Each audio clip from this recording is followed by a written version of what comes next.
that we are all one in Christ.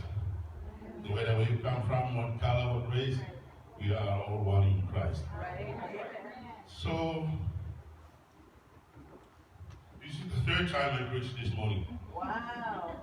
I was preaching from one church from 10 o'clock to 1 o'clock. And now I just came from preaching in the Methodist church from 5 to 6. And it is the last one before I leave American Samoa this Wednesday. Wow. So in the book of Acts chapter 3, Heavenly Father, we thank you so much for this great opportunity to share the word of God with these friends here, the Christians, those who are saved. We ask the Holy Spirit to let that power teach your words into their hearts tonight, to encourage them, keep them staying firmly in your ministry. And we thank you so much for today. In Jesus' name, amen. Amen. Acts chapter 3.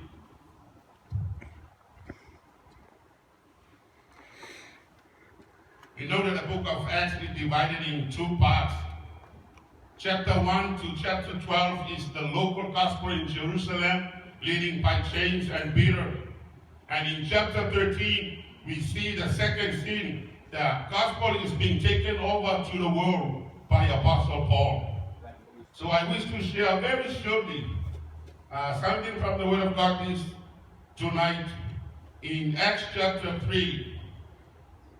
Reading verse 1 to verse 6. I'm reading from King James. Can we open from verse 1 to 6? If you have your Bible with you, please, maybe read from 1 to 6. Well, read.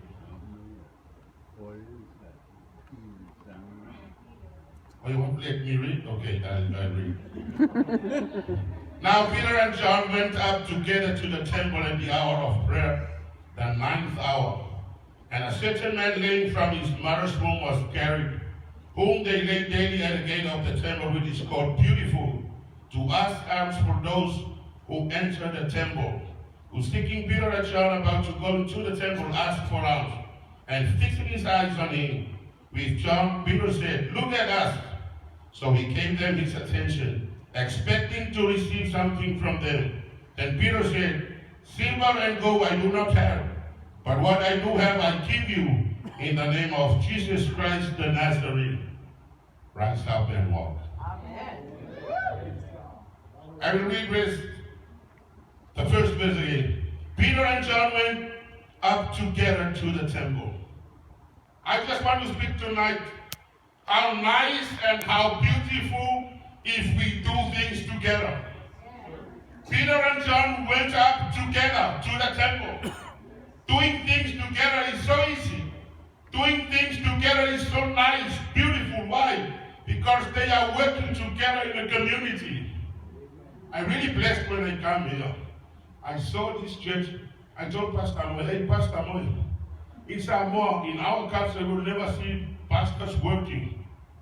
Only the church members and our kids, they work, but the pastors only sit on their chairs and laugh."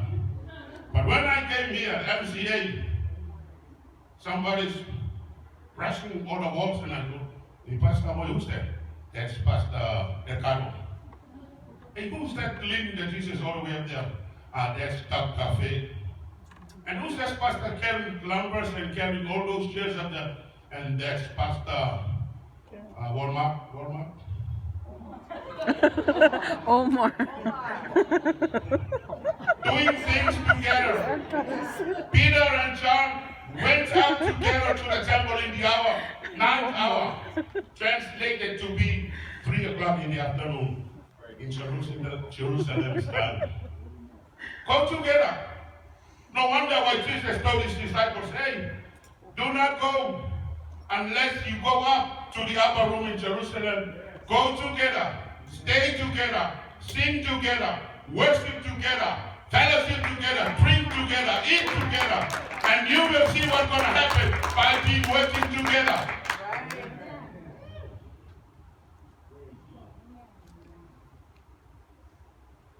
There is a big difference between working individually and working together. True. If Pastor Samuel told me, "Hey, Pastor Fiti, will you go and post that man?" The engineers, It's no longer working.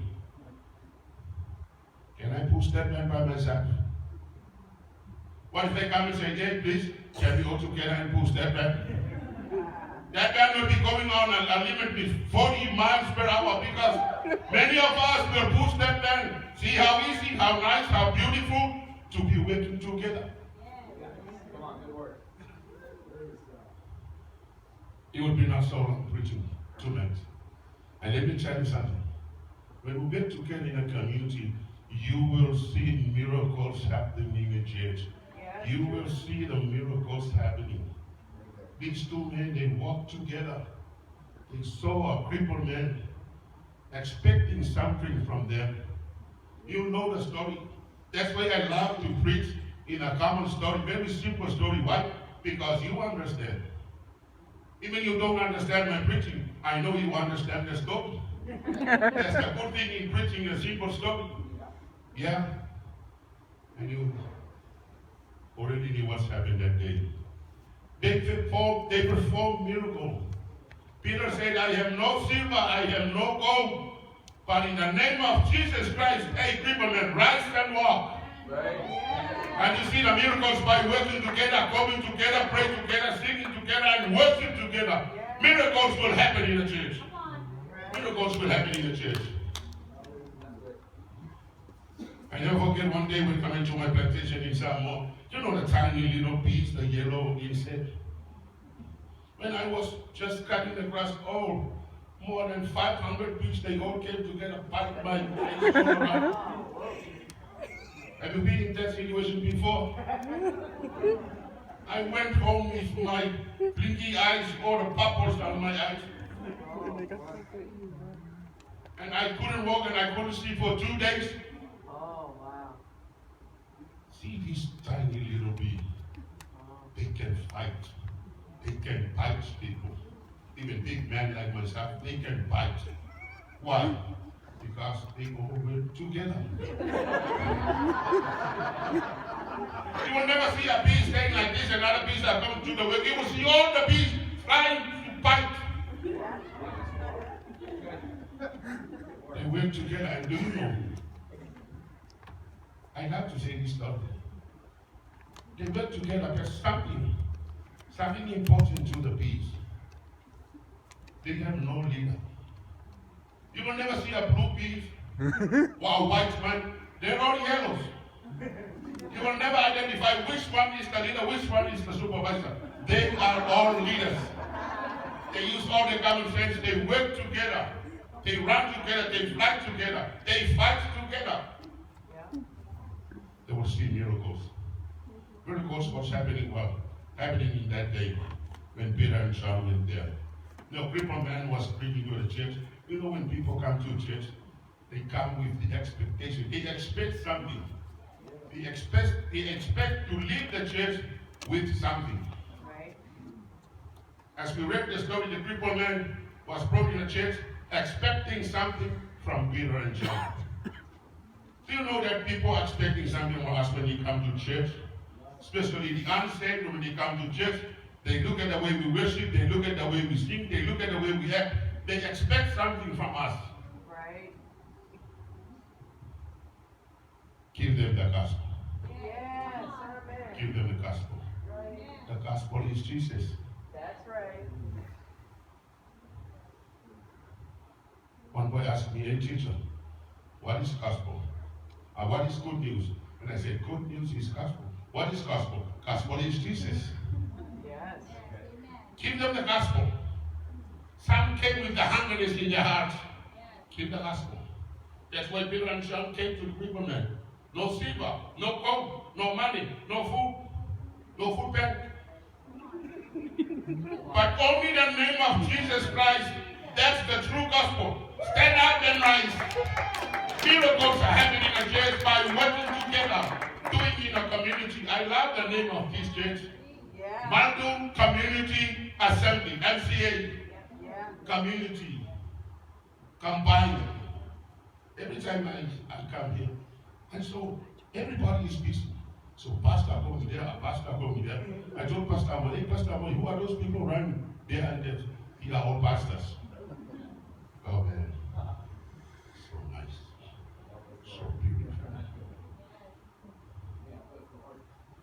day, people in the church, they changed the way they worship.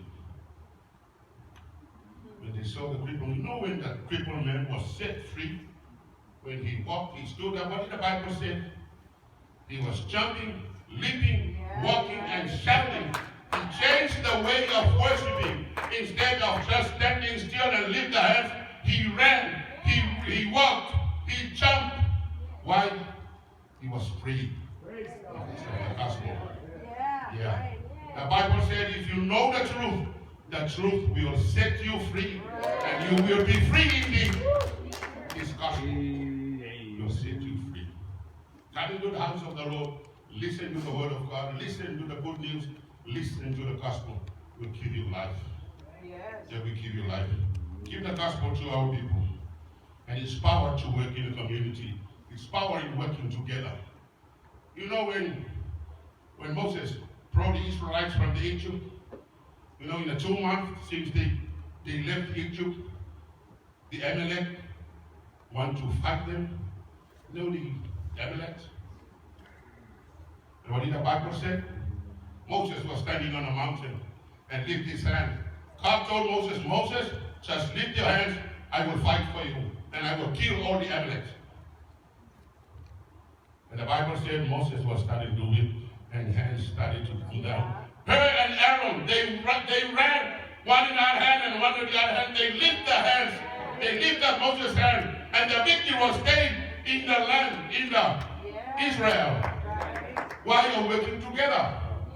The boy and his brother-in-law, they ran, lift the other hand of Moses, and lift the other hand of Moses up still, and then the sun set.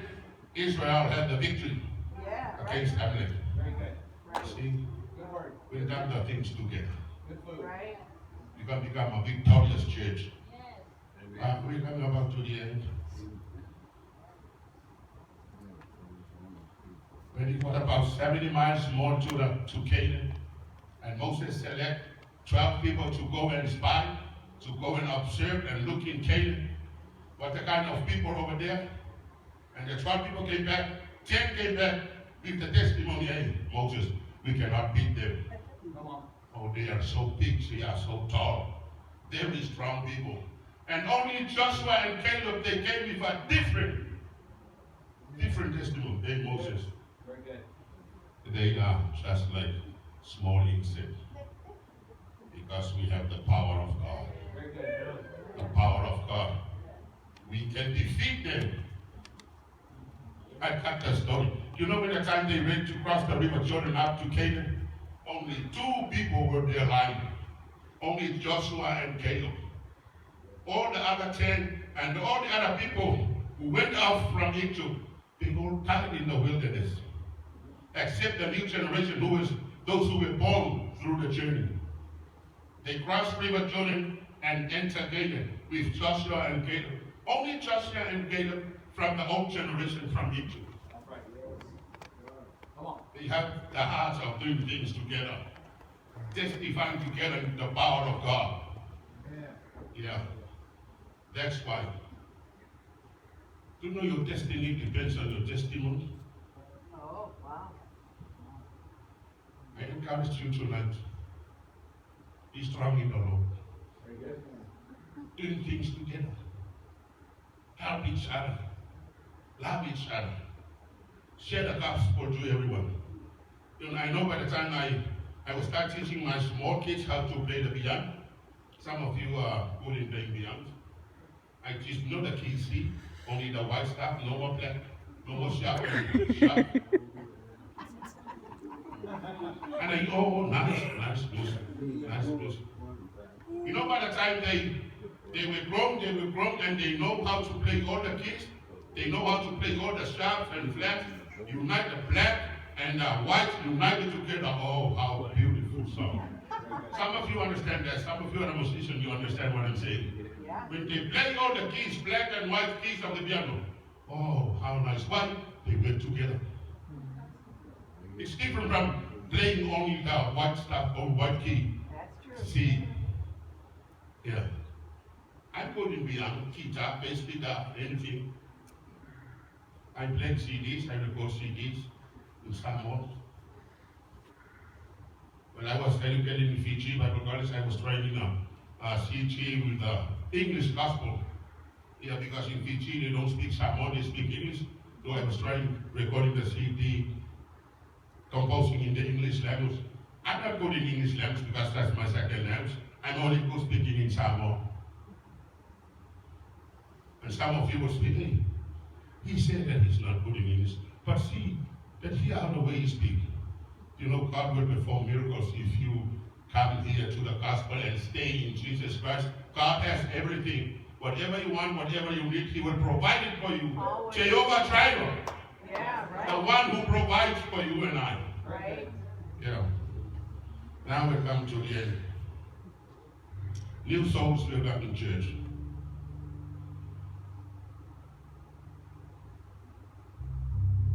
In 1963, when John F. Kennedy became the President of America, United States, he put up a banner, a big quotation, written up, and said, hey, United States, if we united, if we united, we will stand. Yeah. If we divided, we will fall. That's right. Brothers and sisters tonight, united we stand, divided we fall. Right. Let's carry the gospel together. Let's carry the gospel together. Let's carry Jesus. Wherever you go, wherever you live, what language, what color, carry Jesus. We are all common in carrying Jesus.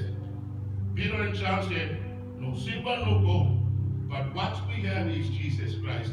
Now I will give you this gospel. Stand up and walk in the power of Jesus Christ. You will never give that to anybody else if you don't have it. Have Jesus in your life, then you will get everything. One millionaire with the son. I will conclude with this story. There's a one millionaire with the son. And this old man was about to die. He went to the lawyer and signed a will and say, I will keep only one thing to my servant, and I will keep all my things to my son. And the servant came and saw the will, said, oh, my master gave only one thing for me, for working 24 hours a day, 7 days a week. His son only sleep 24 hours, 7 days a week. And I was serving him for how long? But I will only take one from his treasure. This servant came to the lawyer, and the lawyer said, what do you want? He said, hey, my master said I should only take one thing and give all the things to his son. And the lawyer said, don't worry, go and take the son, then you will have everything. Have Jesus, then you will have everything. In Jesus' name, amen.